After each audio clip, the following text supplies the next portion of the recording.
living in the city and working a stressful job had me yearning for a simple life. You know, the romanticized version of more time for what really matters, less possessions, slow living, bags of local produce, and the occasional pair of knitted socks. But I thought I had to choose living simply or living well. Living well means to me enjoying a good and interesting and yes, sometimes busy life filled with beautiful things, fascinating outings, and entertaining people. However, after a few years in the beautiful and peaceful countryside, I've realized that I don't want simple to be restrictive or boring or just about giving up possessions and interests. So it wasn't so much about this or that, but rather about finding my yin and yang around living simply and living well. I'm the Forest Fairy. Welcome to my corner of the woods where I'm rebuilding, revamping, redesigning a magical life and hopefully inspire you to gather your own fairy dust. I hope you're having a fabulous week. I'm preparing my closet and my mom's and the cottage for the upcoming winter months. Our summers down here at the southernmost tip of Africa are hot and dry, and the winters are wet and cold. This prepping, together with a comment from a decor and design expert that minimalistic living was becoming less prominent and cozy living was making a comeback, got me thinking about how I want to live. Now, don't come at me, but I consider minimalism a modern and sophisticated version of the simple life, a paring down of not only decor but also expenses, clothes, busyness, and excess. And although my life is far from minimalistic, simplicity has become its foundation. It just got simpler over the past 5 years for a variety of reasons, such as being retrenched and starting to work from home, moving cross-country to a cute and compact cottage, and changing my lifestyle from city to country. I embraced this life and immersed myself in new habits, outlooks, and friends, and of course downsized my possessions and life hugely. I don't think hugely should be used to describe downsizing. Anyways, after a couple of years, I realized that I needed to smell the perfume more often. This is a phrase coined by a friend which she uses to describe her occasional need to go somewhere where the energy is higher, where there are new sights and people and exciting things to do. I understand this totally and I try and apply it when I can. But I'm also applying it to my everyday life so that I not only live simply, but also live well, good and richly. So that I don't just smell the perfume occasionally, but experience whiffs of it as I go about my ordinary and simple life. Let me share how I add richness and perfume to a few areas of my life. The simple side of my days is made up of routines and schedules. You know by now that I flow and flourish better if I have fixed practices and plans, and even more so now that my mom is living with me. The requests and activities in this small cottage distract me easily, so schedules and habits keep me on track, mostly. I have a morning routine of meditating, journaling, and walking. A more flexible schedule nowadays for my income-generating tasks to ensure deep thinking and creating, and an hour of rummy cup before supper, and also the batching of tasks and habit stacking.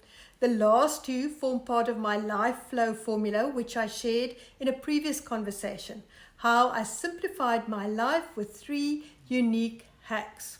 Altogether, they make up the simple side of my days. Now, the well, good, and rich side of my days consists of all sorts of petite or pocket-sized adventures, my soul-soothing and soul-stretching adventures, which I described in also a previous conversation, reframing your life. The soul-soothing ones include a cup of tea at a local cafe, a visit to the beach, accompanied by a swim, of course, a good book, or a meet-up with friends, while the soul-stretching ones demand that I go to new places, meet new people, learn new things, get out of my comfort zone, both physically and mentally. Most of my petite adventures happen spontaneously, but I have realized that planning some intentional adventures is actually the best way to add wellness, goodness, and riches to my simple days. In another conversation, how big life changes spark the most unexpected shifts, I mentioned the question I asked when my life changed. Who am I in this space and phase, and how would this reflect in my home? Of course, this is a work in progress because who of us can just go out and buy a whole house full of new items? And personally, I don't want to. I love the excitement of unexpectedly coming across a perfect piece of odd crockery or a cushion or being gifted a very special carpet or a unique artwork. Some items in the simple part of my decor are the white walls and curtains, the plain grey couch, and my Morris chair, which harks back to the arts and crafts movement of the late 1800s and is a well-known symbol of simplicity and functional beauty. As you can see, it's waiting for new cushions, which I think I'll cover in a deep coral. However, being a small area, it can quickly look cluttered, so I regularly have to curate the space. So how do I add good, well, and rich to these basics? Color and texture, of course. I want my home to be delicious and inviting, radiating warmth, love, calmness, and peace. And for this, I've chosen the rich hues and shades of blue, green, and coral. Add to this an abundance of plants and a few unique and loved pieces of furniture and ornaments, and voila, I have my vision of a beautiful and comfortable home. Something that's a work in progress and that keeps me on the lookout for intentional additions. As with the home decor, my wardrobe and personal style is also a work in progress, but there are a few things I am certain of. The simple side of these two is that I like a smallish range of choices, but not quite the capsule wardrobe. I generally like an unfussy look, and I like caring well for my clothes and accessories. And of course, my basic colors are hues and shades of blues and greens and the odd pop of red. Now, how do I add good, well, and rich if I like plain and simple? Well, my curly hair, short now, is one of my unique and uncontrollable traits, as well as my love for practical but unusual handbags. Some of my favorites are second-hand thrifts, while others are just special, such as a handbag my mom made from ties. I also have a zebra skin handbag, very politically incorrect now, that my mom bought 50 years ago and which I used in my 30s until it fell apart. I still don't have the heart to throw it away. Unusual, albeit not expensive jewelry is another way I add richness to my style. I've also been blessed with some beautiful pieces from my mom to add to my own little stash, and I'm looking forward to seeing how I can style the many unique and vintage pieces. How our style reflects our lifestyle is very personal, whether it's to live simply or to live well or a combination of the two. Drop me a comment below. I'd love to hear how your style reflects your chosen lifestyle. Simple eating seems to be easier in the country.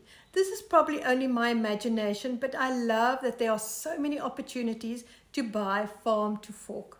Just in our little village, there is a small but very popular deli which stocks locally prepared meats and fresh fruits and vegetables from around about. Then there's the Harvest Club, a community group buying club that provides local, organic, chemical-free products, grass-fed dairy, and grass-finished meat. So I found it easy to eat simply with all the benefits of freshness, local, and in season. And with food, it's very easy to add good, well, and rich without being unnecessarily extravagant. I love tasty food, so I add a level of richness by having a good range of spices to make the plainest dishes more interesting and appetizing.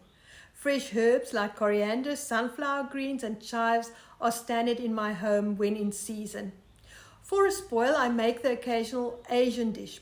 Buy snook pate from the deli. Snook is sea pike or snake mackerel in English, so I've been told. And I, of course, spoil myself with unusual teas. The important thing about food is not to have any going rotten or bad, as this defies the idea of simple and mindful. I chop up the tomatoes and freeze them if there are too many. I squeeze and freeze lemon juice and grated garlic in ice trays for my warm water in winter. And I make sure that every bit of food is enjoyed, if not by me, then by the mongrels. What are your good, well, and rich options when it comes to the kitchen? And so there you have it. The 4 areas are examples of how I balance living simply and living well. There are, of course, a few other areas where I try and bring a good balance, such as my finances and my self-care routines, and you may have even more areas. Please share in the comments below what lifestyle you've chosen and how you apply it practically.